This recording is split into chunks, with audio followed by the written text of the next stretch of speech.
Magandang araw mga paps, sa araw na ito share ko po sa inyo kung paano mag-compression test ng makina. So, ang dahilan kung bakit tayo mag-compression test dahil smoke belching, pangalawa palyado, at pangatlo siyempre low power. So, mag-compression test tayo para malaman kung singaw yung piston ring, kung singaw ba yung mga valve, kung singaw ba yung cylinder head gasket.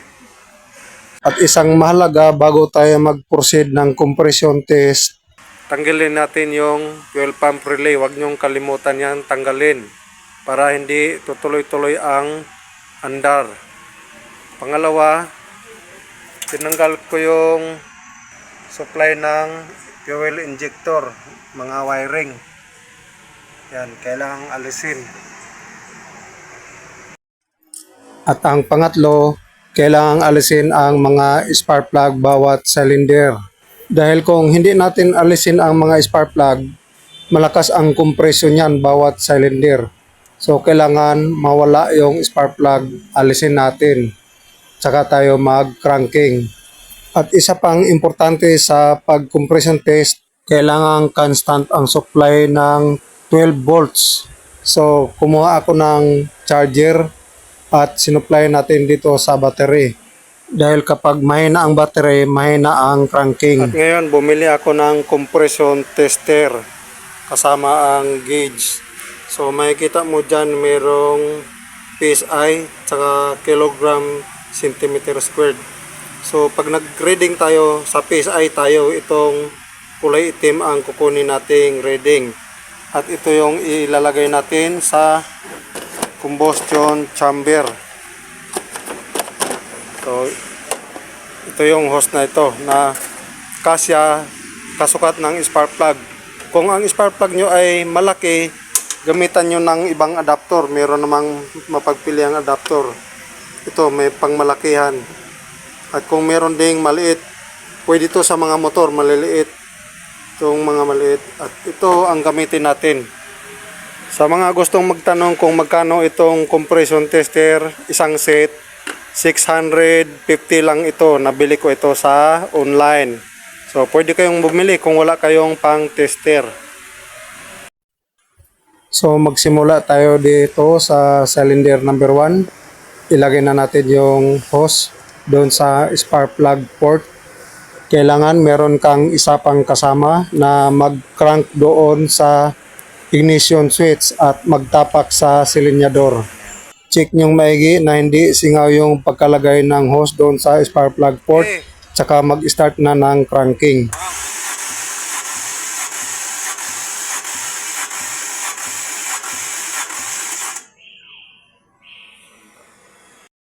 Dagdag kaalaman lang ha, kailangan naka full throttle open ang silinyador ha. Idiin nyo hanggang flooring para malakas ang volume ng hangin papasok sa intake manifold habang kinakrank. At hanggang 10 counts ang cranking period. Okay.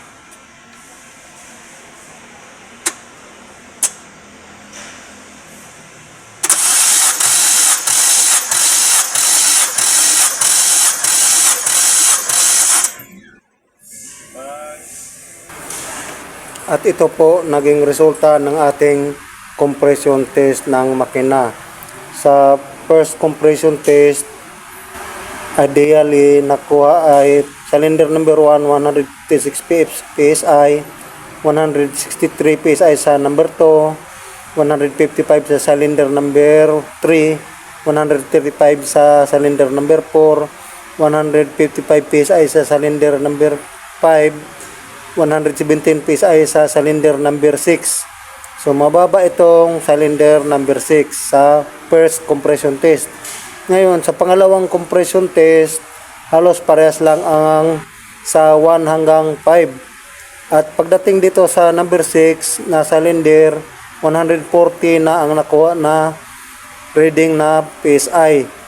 Maaring mababa lang ito sa number 1 dahil baka may mga dumi-dumi lang na tumalsik na sa pagkompresyon, lumabas doon sa mga exhaust pipe.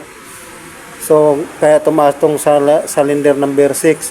Sa third compression test, halos magkaparehas na lahat, hindi na nagbago-bago. Halos magkalapit lang yung mga reading simula sa compression number first compression, second compression hanggang third compression. Hindi na sila nagkakalayo. So ideally, pasado po ito lahat ang nakuha nating reading na compression test. Ang standard limit or standard tolerance ng compression test is nasa 120 PSI hanggang sa 200 PSI ang pinaka basehan natin.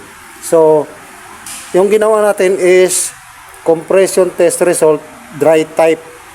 So, pagka bumagsak dito sa 120 hanggang 200 ang tolerance, pag bumagsak dito, tsaka tayo mag-perform ng wet type.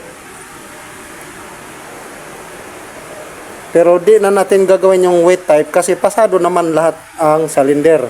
Gagawin lang itong wet type kung bagsak, kung below 120 PSI yung reading. So hanggang dyan lang tayo.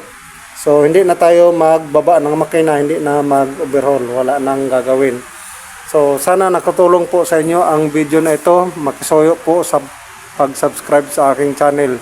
Hanggang sa muli, maraming salamat.